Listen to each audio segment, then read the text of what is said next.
तो देखिए हम बात कर रहे थे सिलेबस पे फ्लूइड मैकेनिक्स के। तो पहले तो मैंने आपको बता दिया स्टैटिक्स, उसके बाद से हमारा फ्लूइड मोशन में है, एक काइनेमेटिक्स, फ्लूइड के बिहेवियर का एनालिसिस करना without considering of the forces, तो वेलोसिटी, एक्सेलरेशन, ये सारी चीज़ में चर्चा होगा, रोटेशन में चर्चा होगा, ठीक है जी। उसमें वेलोसिटी, पोटेंशियल, स्ट्रीम फोर्स, बहुत सारी चीज़ें मैंने आपको बताई। उसके बाद मैंने आपको बता दिया कि फ्लूइड डायनामिक्स, तो फ्लूइड डायनामिक्स कहने का मतलब वही पावर तभी आएगा जब फोर्स आएगा। डायनामिक्स मतलब पावर यार, पावर तभी आएगा जब फोर्स आएगा। सो नंबर ऑफ फोर्सेस को कंसिडर किया गया, अलग अलग इक्वेशन बनाया, अलग अलग साइंटिस्ट ने अलग अलग इक्वेशन बनाया, अलग अलग फोर्सेस को लिया तो अलग अलग इक्वेशन बनाए। जितने भी इक्वेशन गवर्न हुए वो कहाँ से हुए हैं जी? Newton second law of motion से। सही बात है जी। तो नेवियर-स्टोक्स का अलग इक्वेशन है, यूलर अलग इक्वेशन है, रेनॉल्ड्स अलग इक्वेशन है, ठीक है जी। फ्लूइड डायनामिक्स सब आपको देखने को मिलेगा। सबसे इंपॉर्टेंट वही है बर्नौलीज, जो कि कहाँ से आता है, किसको इंटीग्रेट करने से आता है? Euler equation. यही एक बार एग्जाम में पूछ लिया था। तो एग्जाम में सरल क्वेश्चन भी आते हैं, सरल ही नहीं आते हैं, सरल भी आते हैं, है ना यार, सरल भी आते हैं। तुम्हारा नाम भी पूछता है ऊपर यार रोल नंबर के पास जिसका नंबर नहीं मिलता तुमको, जो तुम्हारा डेट भी पूछ लेता है जिसका नंबर नहीं मिलता है। लेकिन ये सब भी आ जाता है यार कि इसको इंटीग्रेट करने से आता है बर्नौली। ये आया हुआ है, सर मजाक कर रहा, नहीं मजाक नहीं कर रहा, आया हुआ है कि बर्नौलीज इक्वेशन जो है वो कैसे आता है, तो इंटीग्रेट करने से आता है। किसको? यूलर इक्वेशन को इंटीग्रेट करने से आता है। उसके बाद मैंने आपको एप्लीकेशन बताया कि बर्नौलीज के बेस पे जो एप्लीकेशन बेस्ड इंस्ट्रूमेंट्स हैं, वेंचुरीमीटर, ऑरिफिस मीटर और पिटॉट ट्यूब, क्या क्या मेजर करता है, क्या क्या है, CDUD सब मैं आपको बता दूंगा। कोफिशिएंट ऑफ डिस्चार्ज क्या होता है, कोफिशिएंट ऑफ कॉन्ट्रैक्शन क्या होता है, वेना कॉन्ट्रैक्टा एरिया क्या होता है, सब बताऊंगा यार वहाँ पर आऊँगा तो। अब सब कुछ यही बता दूंगा तो सब कुछ यहाँ बता भी नहीं सकता, है ना। और उसके बाद मैं आपको उनके बीच रिलेशन भी बताऊँगा, CD, CC और CV के बीच में। CD, CC और CV, coefficient of discharge, coefficient of contraction and coefficient of velocity, इनके बीच रिलेशन भी बताऊंगा मैं, ठीक है। सबका रेंज भी याद करना रहता है, सब बताऊंगा कि एग्जाम में क्या क्या पूछा गया है, क्या क्या पूछा जाता है, सब बताऊंगा, ठीक है। सो हम अपने सिलेबस पे अब आगे बढ़ते हैं। अभी हमारा पानी जो है वो पहले तो हसदेव बांध में रुका हुआ था। हसदेव मिनी माता वाला जो बांध है 1967 में जो बना था, 87 मीटर जो ऊंचा है, ठीक है भाई, जो कोरबा में है, नॉर्थ साइड में, ऊपर साइड में, ठीक है भाई। हसदेव नदी पे बना है। हसदेव कहाँ से निकलता है भाई? देवगढ़ पहाड़ी 1033 मीटर है। चांग बहार की पहाड़ी जो कैमूर वाला जो है, अभी ध्यानचल वाला जो रेंज आता है MP तरफ से, वही वाला उसका ही पार्ट है, कैमूर की जो पहाड़ी है ना। तो वहाँ 1033 पूर्वी बघेलखंड का पठार, उसमें सबसे ऊंची चोटी वही है 1033। पूरे छत्तीसगढ़ का सबसे ऊंचा चोटी कौन सा है? गौरेलाटा, सामिरी पार्ट में जो है, लहसुन पार्ट के पास जो है, बलरामपुर में 1225 मीटर। इधर यार बलरामपुर के ऊपर साइड, बलरामपुर में, ठीक है। सो वहाँ से देवगढ़ से निकल रहा है कौन भाई? हसदेव, 176 मीटर है लंबा, है ना यार। और बांध बना लिया कहाँ पर? कोरबा में। 120 मेगावाट दे रहा है, 40-40 का 3। ये भी इंपॉर्टेंट एग्जाम में पूछ लेता है यार, ठीक है जी, पता होना चाहिए। 1967 में बना था, 1994-95 के आसपास आपका वो इलेक्ट्रिसिटी वाला काम चालू हुआ, ठीक है जी, ठीक।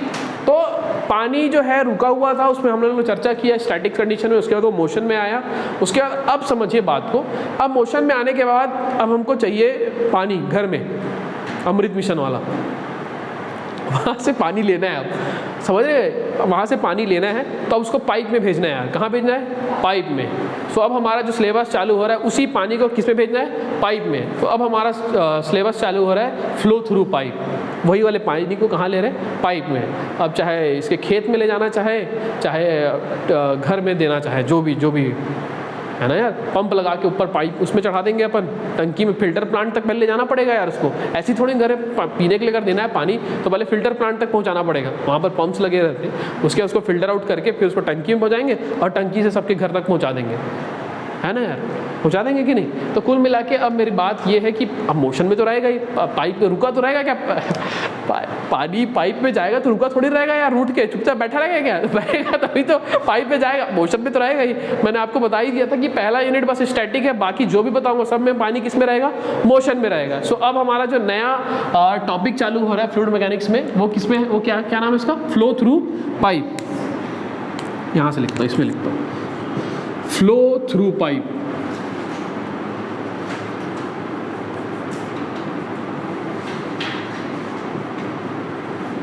Flow through pipe. अब समझिए फ्लो थ्रू पाइप की अगर मैं चर्चा करूं, ध्यान देना,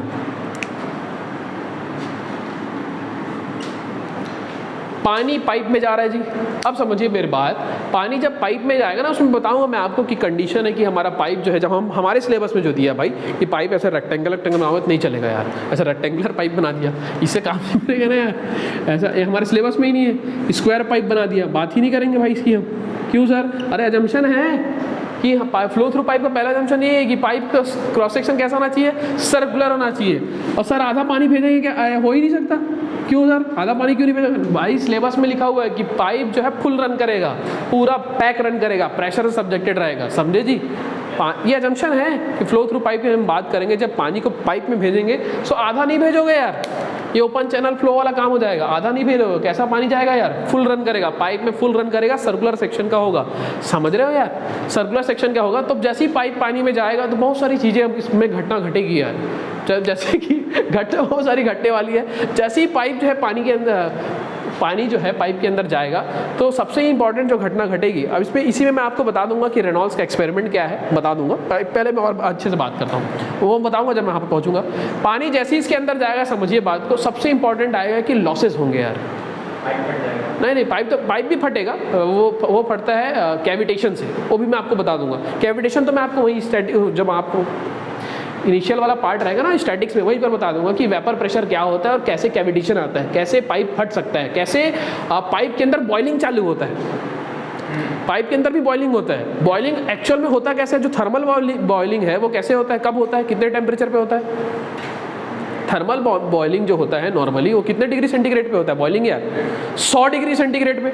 जब एटमॉस्फेरिक टेम्परेचर, एटमॉस्फेरिक प्रेशर पे, नॉट टेम्परेचर, एटमॉस्फेरिक प्रेशर पे, अरे कोई वॉशरूम से पानी ले आओ यार किसी उसमें बीकर में, उसको बॉईल करना चालू करो, गर्म करना चालू करो, बॉईल कितने डिग्री सेंटीग्रेड पे होगा? 100। तो बॉइलिंग का कंडीशन होता है भाई कि प्रेशर जो एटमॉस्फेरिक प्रेशर है या फिर जो उसके सराउंडिंग प्रेशर है, एटमॉस्फेरिक प्रेशर बोल दो। अरे भाई जो बीकर तुम लेके आए हो जिसमें तुम पानी है, उसमें जो एटमॉस्फेरिक या सराउंडिंग प्रेशर लग रहा है वो किसके बराबर है यार? सराउंडिंग प्रेशर किसके बराबर है? एटमॉस्फेरिक प्रेशर के बराबर है। अरे भाई तुम बीकर है पानी लेके आओगे तो उसमें जो प्रेशर लग रहा है कौन सा प्रेशर लग रहा है? एटमॉस्फेरिक ना। तो सराउंडिंग प्रेशर मतलब अगर ओपन टू एटमॉस्फेयर है तो कौन सा प्रेशर लग रहा है? एटमॉस्फेरिक। लेकिन अगर यही पानी अगर इसके अंदर जाएगा तो एटमॉस्फेरिक प्रेशर वो जरूरी है क्या? वो तो ज़्यादा भी हो सकता है एटमॉस्फेयर से, या फिर एटमॉस्फेयर से क्या हो सकता है? कम। अरे भाई यही पानी अभी तुम जो वॉशरूम से लेके आए हो ओपन टू एटमॉस्फेयर है तो इसकी सराउंडिंग जो प्रेशर है वो कौन सा है? एटमॉस्फेयर प्रेशर है 1.3। जो इसका प्रेशर कितना होता है? 1.01325 बार, है ना? बार प्रेशर का यूनिट है यार, पता है कि नहीं? पास्कल, टॉर, PSI, पाउंड पर स्क्वायर इंच, पता है कि नहीं? पता होना चाहिए। 14.7 PSI 1 एटमॉस्फेयर के बराबर होता है, पता होना चाहिए। ठीक है, बता दूंगा जब वहाँ पर आऊँगा। तो मैं क्या बोल रहा हूँ, बीकर में पानी लेके आओगे भाई, रख दोगे, उसको हीट करना चालू करोगे तो बॉइलिंग जब चालू होगा, बॉइलिंग होगा मतलब बबल्स बनेंगे यार, तो वो कब होगा? कितने डिग्री सेंटीग्रेड पे होगा? तो ये 100 डिग्री सेंटीग्रेड पे ऐसा क्या होता है कि बॉइलिंग होता है, और उसके पहले ऐसा क्यों नहीं होता? 101 पे क्यों नहीं होता? 102 पे क्यों नहीं होता? तो बॉइलिंग का एक कंडीशन है। बॉइलिंग का क्या कंडीशन है समझिए, कि जिस भी फ्लूइड पर जो बॉइलिंग की अगर हम बात करें या फिर किसी की भी बॉइलिंग की अगर हम बात कर रहे हैं, तो उसका जो सराउंडिंग प्रेशर है या फिर उसका जो सराउंडिंग प्रेशर बोलना ज़्यादा अच्छा रहेगा, क्योंकि पाइप के अंदर हम बात करेंगे तो उसके सराउंडिंग प्रेशर भी बोलेंगे, उसको एटमॉस्फेरिक प्रेशर थोड़ी बोल पाएंगे, क्योंकि तो एटमॉस्फेरिक प्रेशर से अलग रहेगा ना, पाइप के अंदर चला जाएगा तो यार, है कि नहीं यार? ये ओपन टू एटमॉस्फेयर है, इसलिए जो उसका सराउंडिंग प्रेशर है एटमॉस्फेरिक प्रेशर, इतना तो समझते हो जो मैं बोल रहा हूँ। तो सराउंडिंग प्रेशर जब उस फ्लूइड के वेपर प्रेशर के बराबर हो जाएगा, ये कंडीशन जब आएगी तभी बॉइलिंग होता है। तो जो ओपन टू एटमॉस्फेयर है उसमें धीरे धीरे आपका वेपर प्रेशर का टेम्परेचर प्रेशर बढ़ते जाता है, उसके बाद सराउंडिंग प्रेशर को रीच करता है, और ये कंडीशन जब आएगा किसी फ्लूइड में तभी क्या होगा? बॉइलिंग। और ओपन टू एटमॉस्फेयर वाले में ये जो कंडीशन है कब कितने डिग्री पे आता है? 100 डिग्री सेंटीग्रेड पे। तो आपको बस ये दिमाग में रखना है कि बॉइलिंग कब चालू होगा? जब सराउंडिंग प्रेशर उस फ्लूइड के वेपर प्रेशर के बराबर हो जाए। तो पाइप में भी बॉइलिंग होता है, लेकिन पाइप में 100 डिग्री नहीं पहुंच जाता।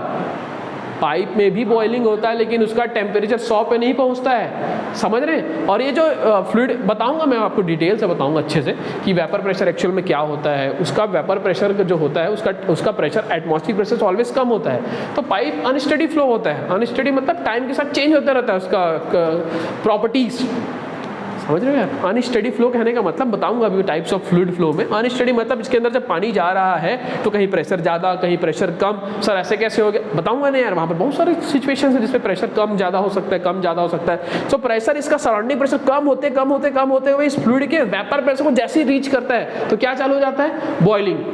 समझ रहे हो? सो पाइप के अंदर भी बॉइलिंग होता है। 100 डिग्री पे नहीं होता, 100 डिग्री थोड़ी पहुंचेगा यार, वहां पर भी बॉइलिंग होता है। और जैसे ही वो बॉइलिंग होता है तो बबल्स बनने लग जाते हैं। अब बबल्स जैसे ही बने, अब बबल्स पानी के साथ ट्रेवल करने लग जाते हैं। जैसे ही बबल आगे ट्रेवल कर रहे हैं, समझना, बबल आगे ट्रेवल कर रहे हैं, ये बबल्स बन गए यार, बॉइलिंग हुआ तो बबल बन गए। अब बॉइलिंग के लिए कंडीशन ये है, अब ये बबल्स आगे जाते जा रहे हैं और बिकॉज ये अनस्टेडी फ्लो है तो कहीं पर प्रेशर अगर बहुत ज़्यादा बढ़ जाए, प्रेशर सराउंडिंग प्रेशर अचानक से अगर बढ़ जाएगा तो ये बबल्स क्या हो जाएंगे? ब्रेक हो जाएंगे। अब बबल्स में स्पेस है, फ्री स्पेस है, अब बहुत सारे बबल्स ट्रेवल कर रहे हैं, तो जैसे ही वो बबल्स ब्रेक होंगे तो वो जो स्पेस है उसको फील करने के लिए चारों तरफ के, जैसे ये बबल है भाई यहाँ पहुँच गया तो ये जैसे ही ब्रेक हुआ, इधर से पानी आया, इधर से पानी आया, इधर से पानी आया, इधर से पानी आया, इधर से पानी आया, तो कॉलिजन होगा, एक बहुत बेहतरीन कॉलिजन होगा, बहुत खतरनाक कॉलिजन होगा। और इसका जो ध्यान देना, जैसे कि हमारा 1 बार है ना तो 100 टाइम्स प्रेशर इंक्रीज हो जाता है। जो एटमॉस्फेरिक प्रेशर आप पे और हम पे सब पे जो लग रहा है उसके 100 टाइम्स गुना ज़्यादा प्रेशर वहाँ पर क्रिएट हो जाता है। इसी को बोलते हैं पिटिंग इरोजन। उसको तोड़ने लग जाते हैं पाइप को, पाइप में बार बार एक्शन होने लगा। समझ रहे हो? इतना तेजी से उसको कोलैप्स नहीं होगा, चारों तरफ से फ्लूइड आने लगेंगे। सो भरने के ऐसे बहुत सारे फ्लूइड ऐसे बहुत सारे बबल्स हैं ना, तो फ्लूइड पार्टिकल्स चारों तरफ से आएंगे इसको वो करने के लिए, फील करने के लिए। समझ रहे हो? इससे क्या होता है? नॉइज आता है, फ्लो का डिस्टर्बेंस आता है, पिटिंग इरोजन होता है, पाइप फट भी जाता है भाई इससे। ये है कैविटेशन फिनोमेना। क्या कहलाता है? Cavitation phenomena. यही है वेपर प्रेशर। वेपर प्रेशर के बारे में बताऊंगा, वो बाद में बताऊंगा, ठीक है जी। ये उस स्टार्टिंग में ही आपको मैं बता दूंगा, स्टैटिक्स में ही वेपर प्रेशर निपटा दे रहा हूँ, ठीक है। पाइप के अंदर भी क्या होता है? बॉइलिंग होता है। 100 डिग्री पे नहीं होता है वहाँ पर, ठीक। अरे भाई वो तो डिपेंड करता है, तुम ये समझो ना, ये जिस भी टेम्परेचर पे रीच हो जाए, ये जिस टेम्परेचर पे आ जाए, एक सर्टेन नहीं 30 पे हो जाए, ये कंडीशन आ जाए मिस्टर पीयूष, तो वो बॉइलिंग हो जाए, ठीक है जी। और ओपन टू एटमॉस्फेयर है तो ये कंडीशन 100 डिग्री सेंटीग्रेड पे आता है, ठीक है जी। सो बॉइलिंग जो है वो आपके पाइप में भी होता है, ठीक है। हसदेव बांगो वाला जो पानी है उसको हम भर गया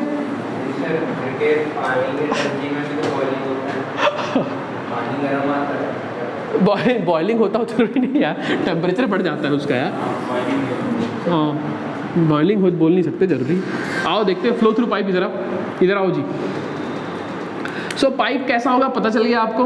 पानी जो है अब हमारा हसदेव वाला पानी जा रहा है पाइप में, चाहे वो टंकी में जा रहा हो या फिर और कहाँ जा सकता है यार, पानी बताओ तो। इरिगेशन के पर्पस के लिए भी जा सकता है, कैनल के थ्रू भी जा सकता है, पाइप के थ्रू भी जा सकता है, ठीक है। और कहाँ जा सकता है? हाँ इंडस्ट्री में क्या करेगा पानी का? हाँ जरूरत तो पड़ेगा ना यार, क्या करेगा भाई, तुम्हारा जरूरत तो पड़ेगा। हाँ बॉयलर को ठंडा करने के लिए, स्टील को ठंडा करने, क्विंचिंग करने के लिए। हाँ हमारे सिलेबस से अगर हम को रिलेट करें तो एक तो जो पानी जो है फिल्टर प्लांट में जा रहा है भाई, पाइप के थ्रू फिल्टर होगा, फिर वहाँ से पंप के थ्रू टंकी में जाएगा और वहाँ से अमृत मिशन के थ्रू घर घर जाएगा।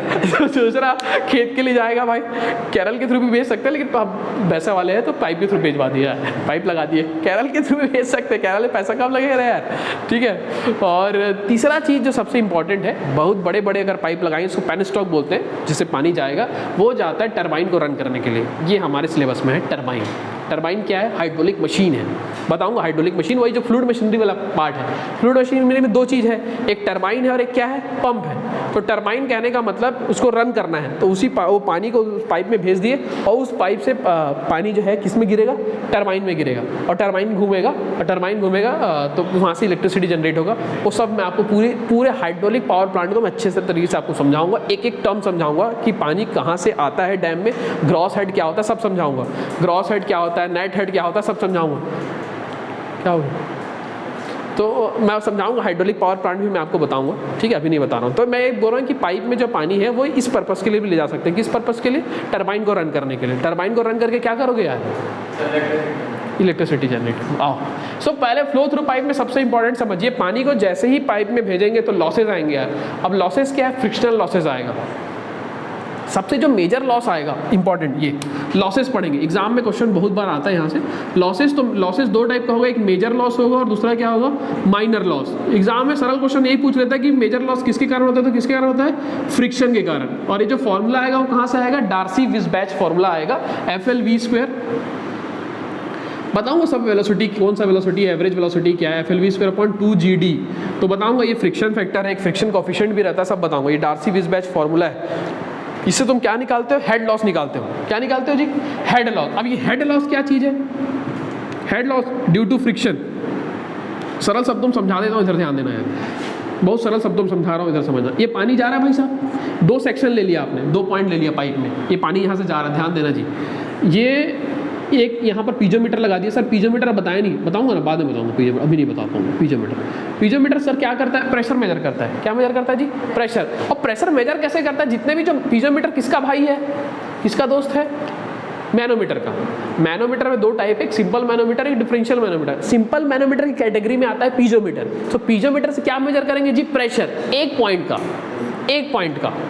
2 पीजोमीटर लगाए, ये पीजोमीटर इस पॉइंट का प्रेशर मेजर करेगा, ये पीजोमीटर इस पॉइंट का प्रेशर मेजर करेगा। सुनना मेरी बात। सो प्रेशर ये मेजर कैसे करते हैं भाई? ये जो है वो मेजर कैसे करते हैं? सो जब मैं आपको हाइड्रोस्टैटिक लॉ बताऊंगा तो ये फॉर्मूला आएगा प्रेशर का, P = ρgh। सो यहाँ पर होगा क्या? जैसे इस पॉइंट का प्रेशर मेजर करना है, ये A पॉइंट है मान के चलो, ये फ्लूइड फ्लो हो रहा है, तो जैसे ही फ्लूइड यहाँ पर स्पेस दे दिया ना ऊपर चढ़ने का, तो ये जो ये ऊपर से चढ़ेगा लाइक दिस। यहाँ पर मार्किंग रहता है, सेंटीमीटर हो चाहे mm हो। तो जितना देखो ज़्यादा प्रेशर रहेगा ज़्यादा दूर तक चढ़ेगा यार, कम प्रेशर रहेगा तो कम दूर तक चढ़ेगा। तो जो पीजोमीटर है ना वो लो और मॉडरेट प्रेशर के लिए यूज़ किया जाता है। अब बहुत ज़्यादा पाइप जिसमें टरबाइन वाले पाइप में तुम पीजोमीटर लगा दोगे तो क्यों तो ऊपर चला जाएगा। कितना ही लंबा तुम ट्यूब लगाओगे, ग्लास का ट्यूब रहता है, अब जैसे ही तुम स्पेस दोगे वैसे ही इतना ऊपर जाएगा। तुम कितना ही मीटर का लगाओगे पाइप? अब 20-30 मीटर का पाइप थोड़ी लगाओगे यार। तो ड्रोन से उसका हाइट मेजर कर रहे हो, ड्रोन आके हाइट, ये पॉसिबल थोड़ी ना यार प्रैक्टिकली, समझ रहे हो? अब तुम ज़्यादा से ज़्यादा 1 मीटर का पाइप लगाओगे यार, 1 मीटर का। तो 1 मीटर का पाइप कहने का मतलब छोटा, जिसका डिस्चार्ज है, जिसका वेलोसिटी जिसमें कम है पाइप में, है ना यार। अब जिसमें बहुत स्पीड से पानी जा रहा है, जिसका वेलोसिटी बहुत ज़्यादा है, उसका मेजर थोड़ी कर पाओगे प्रेशर। सुन रहे हो? सुनो मेरी बात। तो प्रेशर कैसे मेजर करता है? ये पानी ऊपर चढ़ेगा जी, यहाँ पर मार्किंग हो गया 10 mm, 20 mm, 30 mm, छोटे छोटे पाइप से जा रहा है। तो ये हाइट आपने मेजर कर लिया, कितना आ गया? मान के चलो 10 सेंटीमीटर आ गया, सपोज 10 सेंटीमीटर आया। अब we know that we have formula for pressure, P, बस यही है। मैनोमीटर बस इसी पे काम करता है भाई। P = ρgh। रो मुझे मालूम है, जो भी फ्लूइड है, मान के चलो वाटर है, वाटर का 1000 होता है, मालूम है ना। मरकरी का कितना होता है? 13600। याद रखना पड़ेगा भाई ये सब चीज़, ये डेंसिटी तो याद ही रखना पड़ेगा यार, ये इतना तो याद ही होना चाहिए। नहीं भी याद है तो कोई बात नहीं, हम आपको बताते चलेंगे। kg/m3 density, mass by volume, ठीक है। सो P अगर पानी है तो मुझे मालूम है इसकी डेंसिटी इतना है। G पृथ्वी में ही हो ना कि कहीं और हो? ठीक है। और H अभी बता दिया भाई ने, 10 सेंटीमीटर -2 मीटर में कर लिया, तो है ना यार। तो यहाँ से इस पॉइंट का क्या निकल आएगा यार? क्या निकला है? क्या निकला यार? अभी प्रेशर यार, पानी का यार, इस पॉइंट पे। समझ में आया तुमको? आप समझ। अब प्रेशर हेड क्या होता है? यही तो बस, ये देखो, ये जो चढ़ा ना ऊपर, इसी को बोलते हैं प्रेशर हेड। इस पॉइंट का सुनना, इस पॉइंट का प्रेशर कितना? तो इतना। जैसे इसको अगर मैं G को 10 ले लूँ यार, 10 ले लेते हैं, 10 ले लूँ तो डिवाइड बाय 10 हो जाएगा, मतलब ये कट जाएगा, है ना यार। 1 2 3 प्रेशर कितना है यार? 1 2 3 Nm/m²। अरे यही आएगा ना। सो यहाँ पॉइंट का प्रेशर पास्कल में, Nm/m², मतलब पास्कल कितना? 1000। अब इसी पॉइंट पे प्रेशर हेड कितना? तो इधर देखो, ये प्रेशर कितना आया था? 1000 डिवाइड बाई ρg। तो ρg को डिवाइड करोगे मतलब, अरे हेड तो मैंने बता ही दिया, इतना ही तो आएगा, ऑब्वियसली बात है, 10 सेंटीमीटर ही आएगा, है ना यार। तो रो इतना और जी इतना, तो हेड कितना है? 1 2 3 3 तो यहीं पर है यार, 3 ये है और ऊपर चला गया, है ना यार। 0.1 मीटर हुआ ना ये, तो सेंटीमीटर में आ जाएगा ना, 10 सेंटीमीटर नहीं आएगा? आएगा ना यार। ये हेड हुआ 0.1 × 10⁻² यार। 1 मीटर में 100 सेंटीमीटर ना, है ना यार। तो 10 आ जाएगा कि नहीं? 10 सेंटीमीटर तो ये जो H है ना, जो मैंने बोला अभी 10, वो क्या है? Pressure head. सुनना भाई, यही है प्रेशर हेड। जितना पानी सरल शब्दों में ऊपर चढ़ जाता है वही है प्रेशर हेड। घबराओगे तो नहीं प्रेशर हेड से, अब यही है प्रेशर हेड और ये सिंपल प्रेशर है भाई। तो ए पॉइंट पे प्रेशर कितना जी? 1000 पास्कल। ए पॉइंट पे प्रेशर हेड कितना जी? 0.1 मीटर या फिर 10 सेंटीमीटर। अरे समझ में आया क्या? तो ये जो हेड लॉस बोलता है ना, हेड लॉस जो निकालोगे फ्रिक्शन के कारण, तो होगा क्या? पानी जब इसके अंदर चलेगा ना, तो विस्कोसिटी के कारण, बताऊंगा मैं आपको, विस्कोसिटी पूरा समझाऊंगा, कैसे फ्लूइड फ्लो होता है लेयर बाय लेयर, पूरी अच्छे तरीके से समझाऊंगा लेयर बाय लेयर। और जो सरफेस है पाइप का, इनर सरफेस, उसमें भी फ्रिक्शन आएगा। जब भी दो सरफेस स्लाइड करते हैं तो फ्रिक्शन आता है कि नहीं आता? सो आउटर, वहाँ पर तो नो स्लिप कंडीशन भी आएगा, वो भी समझाऊंगा आपको। नो स्लिप कंडीशन मतलब वहाँ पे वेलोसिटी 0 हो जाएगी। जहाँ जहाँ कनेक्ट करेगा ना फ्लूइड, जहाँ जहाँ फ्लूइड कनेक्ट करेगा पाइप के अंदर, सुन रहे हो यार, पाइप के अंदर जहाँ जहाँ सरफेस पे कनेक्ट करेगा ना, वहाँ सब पे वेलोसिटी क्या रहेगी फ्लूइड की? 0। फ्लूइड के लेयर्स की वेलोसिटी क्या रहेगी? 0। It's called no slip condition. Outer surface, inner, जैसे ये पाइप है, सुनो, ये पाइप है, यहाँ पर फ्लूइड की वेलोसिटी क्या रहेगी यार? 0। यहाँ पर कितना रहेगी? 0 always. It's called no slip condition. जहाँ पर फ्लूइड लेयर की वेलोसिटी उसी सरफेस की वेलोसिटी के बराबर हो जाती है, तो पाइप तो रुका हुआ है ना, उसकी वेलोसिटी भी क्या हो जाएगी? 0। सब बताऊंगा आपको, पहले स्टैटिक्स में मैं नो स्लिप कंडीशन बता दिया रहूँगा जब मैं आपको विस्कोसिटी पढ़ा रहा हूँ, तो ठीक है जी। अब सुनो मेरी बात, जैसे ही इसके अंदर जाएगा ना भाई, तो यहाँ पर फ्रिक्शनल लॉसेज होंगे। फ्रिक्शन आएगा कि नहीं आएगा यार? फ्रिक्शन आएगा, एक तो विस्कोसिटी कारण आएगा, एक सरफेस के कारण आएगा। तो इसमें होगा क्या? एनर्जी डिसिपेट होगी, एनर्जी में क्या आएगी? कमी आएगी। तो सबसे मेजर जो एनर्जी में कमी आएगी वो क्या आएगी? प्रेशर एनर्जी में। तो क्या होगा, यहाँ पर यही पानी अभी 10 सेंटीमीटर चढ़ गया, तो यहाँ तक कितना चढ़ा? मान के चलो 8 सेंटीमीटर तक चढ़ा। तो ये जो 2 सेंटीमीटर का क्या हुआ है? लॉस हुआ है। किस में लॉस हुआ है? हेड में लॉस हुआ है। तो इट्स कॉल्ड हेड लॉस। और फ्रिक्शन के कारण हुआ तो इसको क्या बोल देंगे? Head loss due to friction. तो ये फॉर्मूला किससे निकालोगे? डार्सी-विस्बैच फॉर्मूले से, FLV²/2GD। समझ में आया कि फ्रिक्शनल हेड लॉस क्या होता है? समझ में आया कि नहीं यार? हेड लॉस कहना मतलब सरल शब्दों में प्रेशर में लॉस कहना, समझ रहे हो? लेकिन प्रेशर को लेकिन किस टर्म में देखा जाता है? हेड के टर्म में देखा जाता है, ऊंचाई के टर्म में देखा जाता है। समझ में? ये भाई एनर्जी में लॉस हो जाएगा तो इसके बराबर थोड़ी चढ़ेगा यार, और आगे जाकर तो 6 हो जाएगा, 5 हो जाएगा, 4 हो जाएगा। प्रेशर में कमी आती जाएगी ना। हाँ, यस, हेड लॉस यही तो हुआ। मतलब हेड लॉस यहाँ पर कितने का? 2 का हेड लॉस हुआ। हेड में कमी आई ना? ठीक। हाँ, प्रेशर हेड में कमी आई, मतलब किसके हेड में भाई? प्रेशर हेड में। तो यानी कि प्रेशर हेड में कमी आई, दैट मीन्स एच में कमी आई, मतलब प्रेशर में भी कमी आई। मतलब यहाँ की अगर प्रेशर में अगर बात करूँ, बी पे अगर प्रेशर की बात करूँ, तो पी बी क्या होगा? ऑलवेज लेस देन होगा पी ए से। हेड भी ऑब्वियस सी बात है कि एच ए ज़्यादा होगा एच बी से। दिख भी रहा है आपको? 8 और 10 सही दिख रहा है ना? सीधी बात है। तो मेजर लॉस किसके कारण आता है? फ्रिक्शन के कारण। अब माइनर लॉस बहुत सारी चीज़ों के कारण आता है, उसमें आपको बस बता देता हूँ। फॉर्मूला और नहीं बता पाऊंगा, नहीं तो पूरी क्लास ही हो जाएगी यार। आइए बताता हूँ। तो माइनर लॉस किसके कारण आता है समझना, इधर देखना। वेलोसिटी में चेंजेस के कारण, इधर देखिए, आइए। वेलोसिटी में चेंजेस के कारण मतलब सडन एक्सपेंशन, पाइप छोटा है फिर बड़े पाइप में चला गया, सडन एक्सपेंशन, यहाँ पर लॉस आएगा जी। माइनर लॉस किसके कारण आएगा? वेलोसिटी में चेंजेस के कारण। वेलोसिटी में चेंजेस के कारण। सो फ्लूइड इसके अंदर जा रहा है, वेलोसिटी में चेंज नहीं आ जाएगा? कैसे चेंज आ गया सर? अरे एरिया में चेंज नहीं आ गया क्या यार? एरिया में चेंज आएगा तो वेलोसिटी में चेंज आएगा। एक कंटिन्यूटी इक्वेशन बताएगा आपको। कंटिन्यूटी इक्वेशन बताता है, जानते हो मेरी continuity equation? Area into velocity A1 V1 = A2 V2। बताऊंगा यार, अभी पूरे एक साथ बताऊंगा बेकार में। So sudden expansion, sudden contraction मतलब बड़े पाइप में जा रहा है फिर किस में चला गया? छोटे पाइप में, सडन कॉन्ट्रैक्शन। पाइप एग्जिट मतलब बड़ा रिजर्वायर है, ये तो पाइप एंट्री हो जाएगा, ये पाइप एंट्री है। अब पाइप एग्जिट करेंगे मतलब छोटा पाइप है और किसी रिजर्वायर में चला गया, इसको बोलते हैं पाइप एग्जिट। ये पाइप एग्जिट है ना? पाइप एग्जिट मतलब पाइप से जाके रिजर्वायर में चला गया। ये क्या? पाइप एंट्री, रिजर्वायर से पाइप में चला गया, लॉस हो रहा है। Sudden expansion, sudden contraction, pipe entry, pipe exit. और bend, pipe bend, 90 degree bend, 45 degree bend. तो ऐसे बैंड भी होगा ना तो भी क्या होगा? लॉस होगा। समझ में आया जी? तो ये लॉस होगा, सबका फॉर्मूला रहता है, उसको याद करना पड़ेगा हमें। सबका अलग अलग फॉर्मूला रहता है, सब याद करेंगे हम। ठीक है, मिल के याद करेंगे। सो एक लॉसेस सबसे इंपॉर्टेंट है। दूसरा अगर मैं बात करूं कि इसमें क्या है देखना है, देखो यार सब कुछ नहीं बता रहा, कुछ कुछ स्किप भी कर रहा हूँ मैं, ऐसा नहीं कि यही चीज़ जितनी चीज़ें बता रहा मैं वही उससे ज़्यादा चीज़ें मैं डिस्कस करूँगा, क्योंकि ये डिटेल कोर्स है ना। ऐसा नहीं है कि इतने जितने टॉपिक बता दिए बस उतने डील करूँगा, उससे ज़्यादा ही चीज़ें डील करूँगा, कम तो नहीं करूँगा। 2-4-5 टॉपिक ज़्यादा ही पढ़ाऊँगा, कम नहीं पढ़ाऊँगा, समझ गए? ठीक है। लॉसेस के बाद सबसे दूसरा इंपॉर्टेंट आपके पास है हाइड्रोलिक ग्रेडियंट लाइन और एनर्जी ग्रेडियंट लाइन या फिर total energy gradient line. Important है, यहाँ से एक बार अभी क्वेश्चन आया था एनर्जी ग्रेडियंट लाइन से, आया था कि नहीं आया था? ओपन चैनल फ्लो के लिए WRD एग्जाम में आया था और उसको मैं पर लिखवाया भी था, 6-7 पॉइंट लिखवाया था, उसमें एक क्वेश्चन उसमें आया था।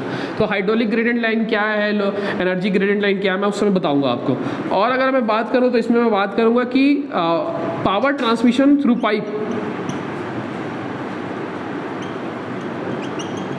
पावर ट्रांसमिशन थ्रू पाइप क्या मतलब इसका? Power transmission through pipe, pipe से कौन सा पावर ट्रांसमिट कर लोगे यार? पाइप से क्या पावर ट्रांसमिट करोगे मतलब? पाइप से किसका कौन सा किसका पावर रहेगा? Water power. अरे यही पाइप से जो पावर ट्रांसमिट करो मतलब कौन सा पावर ट्रांसमिट करोगे यार? वाटर पावर, इसको ऑल्सो कॉल्ड हाइड्रोलिक पावर। समझ रहे हो यार? सो एग्जाम में आएगा पावर ट्रांसमिट करने के लिए कब कितना मैक्सिमम क्या रहता है, पावर का क्या फॉर्मूला है मैं आपको बताऊंगा। रो क्यू जी इंटू एच होता है पावर का फॉर्मूला, वो मैक्सिमम कब होगा, उसकी क्या कंडीशन है मैक्सिमम होने के लिए। हेड लॉस जो है उसमें head loss due to friction जो होता है टोटल हेड का h/3 होता है। ये इस समय मैक्सिमम पावर मिलता है, ये मैं आपको बताऊंगा कि मैक्सिमम पावर कैसे मिलेगा। उसकी एफिशिएंसी मैं आपको बताऊंगा 2/3 के आसपास होता है, 66.67% के आसपास होता है मैक्सिमम एफिशिएंसी, तो वो मैं आपको निकाल के बताऊंगा। समझ रहे हो?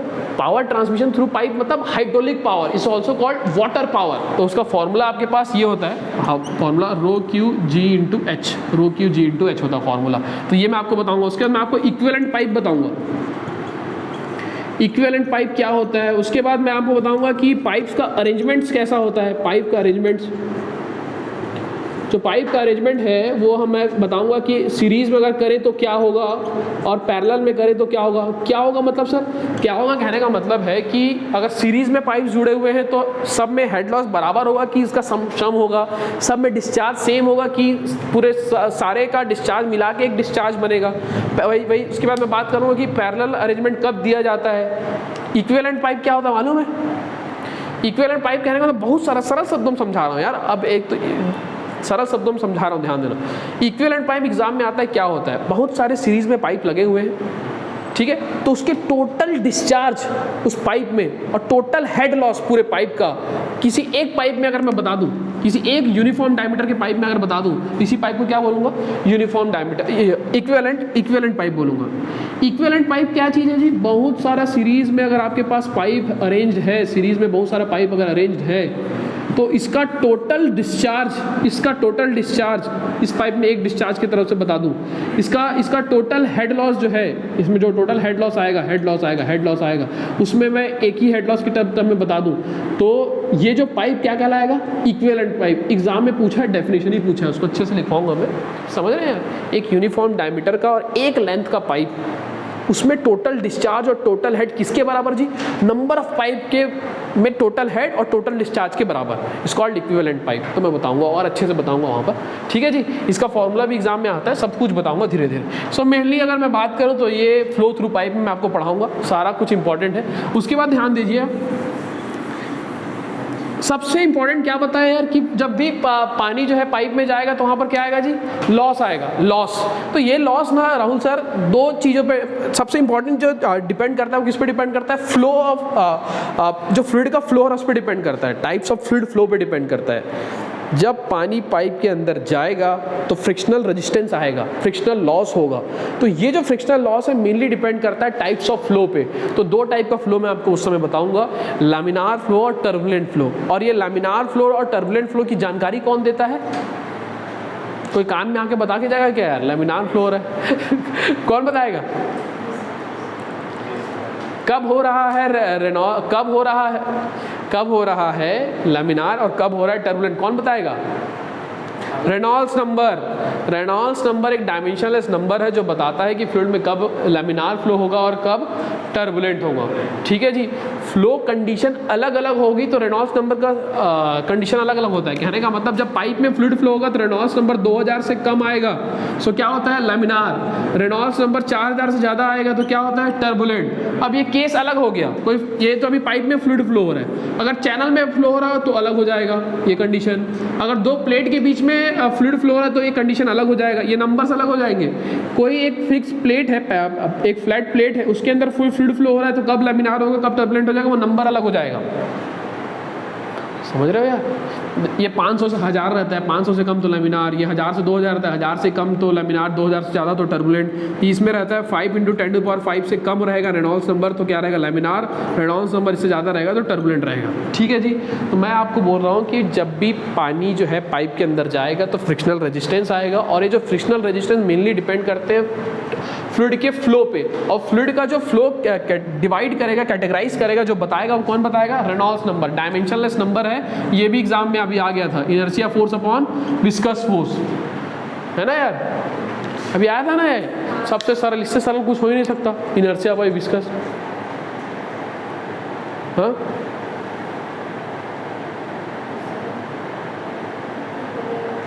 हाँ, कितना बज गया, 8:30 हो गया।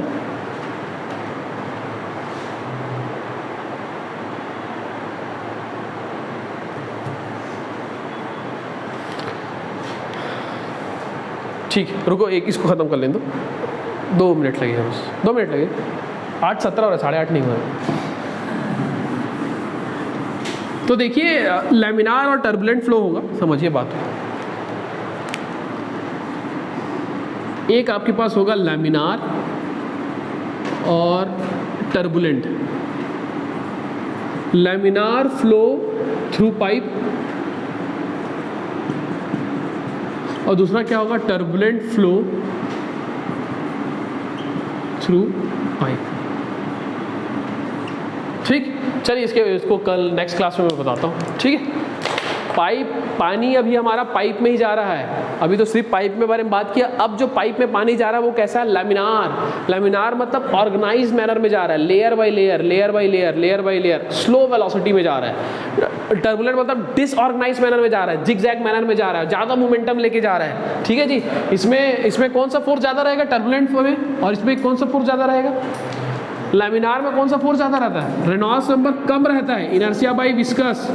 सो कम कब रहेगा, जब क्या ज़्यादा रहेगा, विस्कस ज़्यादा रहेगा। यानी कि जब लैमिनार फ्लो होगा था कौन सा फोर्स प्रीडोमिनेंट रहता है यार, विस्कस फोर्स। इसलिए लैमिनार फ्लो को भी कौन सा फ्लो बोलते हैं, विस्कस फ्लो बोलते हैं, क्योंकि रेनॉल्ड्स, समझ रहे हो ना, रेनॉल्ड्स नंबर की वैल्यू ऑलवेज कम रहती है, कोई भी क्वांटिटी रहे, कोई सा भी टाइप्स ऑफ फ्लो रहे, तो लैमिनार फ्लो आता है ना, तो रेनॉल्ड्स नंबर कम होने के लिए जो डिनोमिनेटर है वो ज़्यादा होना चाहिए ना। तो जब भी लैमिनार फ्लो होगा तो कौन सा फोर्स ज़्यादा रहेगा, विस्कस।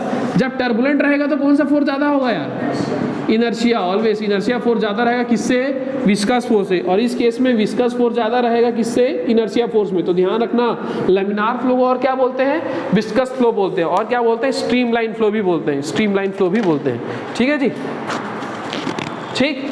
तो चलिए आज की क्लास हम यहाँ पर समाप्त करते हैं। आज इसको कल कंटिन्यू करेंगे, कल उसके बारे में और मैं आपको बताऊँगा, इंट्रोडक्शन ही चल रहा है अभी। ठीक है जी, चलिए, थैंक यू।